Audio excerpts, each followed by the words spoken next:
오늘 성경 말씀은 창세기 6장 1절에서 7절입니다. 오늘은 성경에서 명확하게 설명되지 않는 것들 중에 몇 가지를 살펴보겠습니다. 먼저 족보도 없이 나타난 멜기세덱과 다음으로 노아 홍수를 불러온 네피림의 정체와 마지막으로 사라진 법궤에 대해 알아보겠습니다. 창세기부터 요한계시록까지 성경은 빈틈없이 기록된 족보와 혈통을 통해 역사의 연속성을 증명합니다. 아브라함에게서 이삭으로, 이삭에게서 야곱으로 이어지는 혈통의 사슬을 단 한 세대도 건너뛰지 않았습니다. 그런데 창세기 14장에 갑자기 등장하는 살렘 왕 멜기세덱은 이 모든 원칙을 무시합니다. 아버지가 누구인지, 어머니가 누구인지, 어느 부족 출신인지 전혀 기록되어 있지 않습니다. 더 놀라운 사실은 히브리서 기자가 이 인물을 설명하면서 그에게는 시작된 날도 없고 마감되는 순간도 없다고 명시했다는 것입니다. 전쟁에서 승리하고 돌아오는 아브라함 앞에 갑자기 나타난 이 신비한 왕은 떡과 포도주를 가지고 와서 아브라함을 축복했습니다. 그러자 아브라함은 전리품 중 10분의 1을 그에게 바쳤습니다. 이스라엘 민족의 조상이자 믿음의 아버지로 불리는 아브라함이 어떤 존재에게 11조를 드렸다는 것은 엄청난 의미를 담고 있습니다. 아랫사람이 윗사람에게 드리는 것이 11조의 본질이기 때문입니다. 히브리서는 이 장면을 근거로 레위 지파의 제사장보다 멜기세덱의 반열이 더 우월하다고 설명합니다. 신학계에서는 이 인물의 정체를 놓고 오랜 세월 의견이 엇갈려 왔습니다. 일부 학자들은 당시 가나안 지역에 실존했던 제사장 겸 왕이었을 것이라고 주장합니다. 실제로 고대 근동 지역에서는 왕이 동시에 제사장 역할을 수행하는 경우가 종종 있었습니다. 반면 또 다른 학자들은 이 인물이 인간의 형태로 잠시 나타난 그리스도의 선제 현년이었을 것이라고 해석하기도 합니다. 족보가 없다는 말은 단순히 기록이 빠졌다는 의미가 아니라 애초에 인간의 혈통 밖에 계신 분이었다는 뜻이라는 것입니다. 성경 본문은 의도적으로 이 인물에 대한 세부 정보를 감추는 듯합니다. 마치 독자들로 하여금 스스로 그 의미를 깊이 생각해 보도록 여백을 남겨둔 것 같습니다.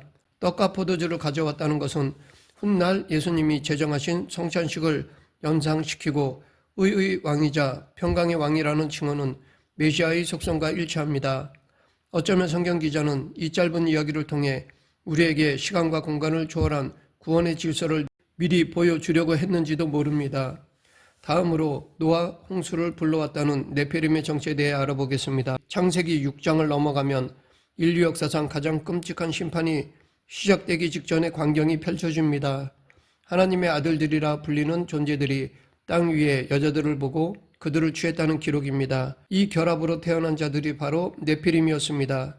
성경은 이들을 용사요 고대로부터 유명한 사람들이었다고 짧게 언급하지만 정작 그들이 무엇을 했는지는 자세히 설명하지 않습니다. 단지 그 직후 하나님께서 인간 세상의 죄악이 관영함을 보시고 홍수로 심판하셨다는 사실만 기록되어 있을 뿐입니다. 이 구절은 유대계와 기독교 전통에서 가장 논쟁적인 본문 중 하나로 꼽힙니다. 하나님의 아들이 정확히 누구를 가리키는지부터 의견이 분분합니다. 고대 유대 문헌들은 대체로 이들을 타락한 천사로 해석하였습니다. 에녹서와 같은 외경에서는 감시자라고 불리는 천사들이 인간 여자들의 아름다움에 이끌려 하늘의 명령을 어기고 땅으로 내려왔다는 이야기가 상세히 기록되어 있습니다. 이들은 인간에게 금지된 지식을 가르쳤고 그 결과 세상의 폭력과 부패가 만연했다는 것입니다. 반면 초대교회 이후 많은 신학자들은 이 해석을 받아들이기가 어려웠습니다. 천사가 육체를 가진 존재와 결합하여 자손을 낳았다는 것 자체가 성경의 다른 가르침과 충돌한다고 보았습니다. 그래서 등장한 대안적 해석이 하나님의 아들들을 경건한 셋의 후손으로, 사람의 딸들을 타락한 가인의 후손으로 보는 관점이었습니다. 신앙을 지키던 집단과 세속에 물든 집단 사이에 금지된 결혼이 영적 타락을 불러왔다는 주장입니다. 복음주의 노선에서는 이 주장을 받아들이는 편입니다. 또 다른 학설은 고대 근동의 왕들이나 권력자들을 하나님의 아들들로 해석하는 것입니다. 실제로 이집트나 메소포타미아 문명권에서는 통치자들이 스스로를 신의 자손이라 칭했습니다. 그런데 이들이 힘을 앞세워 여러 여인을 취하고 권력을 세습하면서 사회가 극도로 부패했다는 것입니다. 네피림은 그런 권력층의 자손들이 거대한 세력을 형성한 모습을 비유적으로 표현한 것이라는 것입니다. 성경 본문이 의도적으로 모호하게 기록되어 있어서 어떤 해석이 정답이라고 단정하기는 어렵습니다. 분명한 것은 이 사건 직후 하나님께서 인간 세상을 더 이상 두고 볼 수 없을 만큼 심각한 상황이 벌어졌다는 것입니다. 창조 질서가 근본부터 흔들렸고 그 결과 홍수라는 극단적인 심판이 내려졌습니다.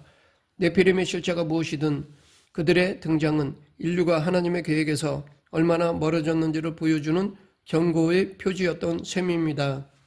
마지막으로 사라진 법궤에 대한 것입니다. 출애굽 이후 이스라엘 백성들에게 가장 중요한 물건을 하나 꼽으라면 단연 언약궤일 것입니다. 시내산에서 받은 십계명 들판이 들어있는 이 상자는 단순한 유물이 아니었습니다. 하나님의 임재가 머무는 자리였고 이스라엘 공동체 전체의 정체성이 담겨있는 상징이었습니다. 언약궤가 앞서가면 요단강이 멈추었습니다. 여리고 성벽이 무너진 것도 바로 이 궤를 메고 성 주위를 돈 결과였습니다. 솔로몬이 예루살렘에 웅장한 성전을 지었을 때 언약궤는 지성소 중앙에 안치되었습니다. 1년에 단 한 번 대속죄일에만 대제사장이 그 앞에 들어가 백성의 죄를 위해 피를 뿌렸습니다. 그런데 바벨론이 예루살렘을 함락하고 성전을 파괴했을 때 이후로 언약궤는 역사에서 완전히 사라졌습니다. 열왕기 하와 역대기에는 바벨론 군대가 성전의 모든 기물을 약탈해 갔다는 기록이 나옵니다. 금초대 제단 각종 제사 도구들의 목록이 상세히 적혀 있습니다. 하지만 놀랍게도 그 목록 어디에도 언약궤는 등장하지 않습니다. 고고학적으로 발견한 바벨론 측 기록에도 언약궤를 가져갔다는 언급이 없습니다. 그러기에 마치 그 중요한 물건이 약탈되기 전에 이미 어디론가 사라진 것처럼 보입니다. 유대 전성 중에는 예레미야 선지자가 바벨론의 침공을 예견하고 언약궤를 느보산의 비밀 동굴에 숨겼다는 이야기가 전해집니다. 외경인 마카비 하서에는 예레미야가 장막과 궤와 분향단을 가지고 모세가 하나님의 기업을 바라보았던 산으로 올라갔다는 구절이 있습니다. 그곳에서 동굴을 발견하고 그 안에 이 물건들을 감춘 뒤 입구를 막았다는 것입니다. 예레미야는 자기와 동행했던 사람들에게 이 장소는 하나님께서 당신의 백성들을 다시 모으시고 국류를 베푸시는 날까지 아무도 알 수 없을 것이라고 말했다고 합니다. 또 다른 가설은 성전 제사장들이 적군의 침입을 감지하고 언약궤를 성전 지하 깊은 곳에 미리 은닉했다는 것입니다. 실제로 과거 성전 지하에는 복잡한 통로와 방들이 있었다고 전해집니다. 바벨론 군대가 아무리 뒤져도 찾지 못할 만큼 깊숙한 곳에 숨겨졌을 가능성이 있다는 주장입니다. 문제는 그 이후 예루살렘이 여러 차례 파괴와 재건을 거치면서 지형 자체가 완전히 바뀌었다는 것입니다. 설령 그때 숨겨진 장소가 있었다 해도 지금은 찾아낼 방법이 없다는 것입니다. 여러 가설 중에 가장 흥미로운 주장은 에티오피아에서 나옵니다. 에티오피아 정교회는 자신들이 진짜 언약궤를 보관하고 있다고 수천 년째 주장해 왔습니다. 악숨이라는 도시의 시온 마리아 교회에 언약궤가 있으며 특별히 선발된 수호자 한 명만이 평생 그것을 지킨다는 것입니다. 외부인은 물론 일반 신도들도 그 궤를 볼 수 없고 오직 수호자만이 접근할 수 있다고 합니다. 솔로몬 왕과 스바 여왕 사이에 태어난 아들 메넬리크가 예루살렘을 방문했을 때 진짜 언약궤를 에티오피아로 가져왔고 솔로몬의 성전에 있던 것은 사실 복제품이었다는 전설이 전해집니다. 물론 검증할 방법이 없기 때문에 학계에서는 이 주장을 신빙성 있게 받아들이지 않습니다. 왜냐하면 에티오피아 정부와 교회 측이 언약궤를 공개하거나 과학적 조사를 허용한 적이 없기 때문입니다. 그럼에도 불구하고 그들의 확신은 흔들리지 않습니다. 매년 축제 때마다 언약궤의 복제품을 들고 행렬을 하며 자신들이 성경의 약속을 이어받은 백성이라고 선포합니다. 언약궤의 행방은 결국 미궁 속에 남아 있습니다. 어디선가 발견될 날을 기다리고 있는지 아니면 이미 완전히 잃어버린 것인지 아무도 확실히 알지 못합니다. 어쩌면 언약궤가 사라진 것 자체가 하나님의 계획일 수가 있습니다. 신약시대에 들어오면서 하나님의 임재는 더 이상 특정한 물건이나 장소에 국한되지 않게 되었습니다. 예수님은 자신의 몸이 성전이라고 말씀하셨고 사도 바울은 우리의 몸이 성령의 전이라고 가르쳤습니다. 옛 언약의 상징이던 언약궤는 새 언약의 실제 앞에서 그 역할을 마쳤는지도 모릅니다. 말씀을 맺겠습니다. 오늘 우리가 살펴본 이야기들의 본질은 멜기세덱이 정확히 어떤 존재였는지 끝까지 모르더라도 괜찮습니다. 왜냐하면 그를 통해 드러나는 예수 그리스도의 영원한 대제사장 되심은 명백하고 확실하기 때문입니다. 또한 네피림의 정체가 타락한 천사의 후손이든 고대 권력자의 포갑이든 상관없습니다. 왜냐하면 죄가 가져오는 결과는 반드시 심판이라는 진리만큼은 변하지 않기 때문입니다. 끝으로 언약궤가 에티오피아에 있던 느보산 동굴에 숨겨져 있던 바벨론에 의해 파괴됐던 상관없습니다. 하나님은 지금 우리의 곁에 임재해 계시기 때문입니다. 그러므로 우리는 이 성경의 본질을 붙잡고 살아가는 자가 되길 간절히 축원합니다. 기도하겠습니다.